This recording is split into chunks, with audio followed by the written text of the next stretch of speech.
Hello traders, FX Pip Collector here. Today is Tuesday, March 12th, and this is my recap of the top videos of the day. And the pound US dollar came in number 2 today, so we're going to do a quick recap.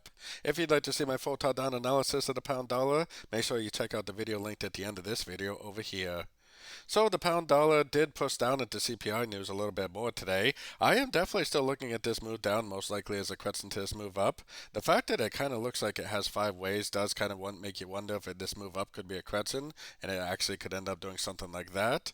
But I still am definitely looking at it as a crescent. I'm actually not even sure that it's a wave 4. Looking at correlated dollar pairs, I think it might actually be a subdivision of them. It's much larger uptrend, and it might just keep on making those higher highs, higher lows on those daily time frames and up.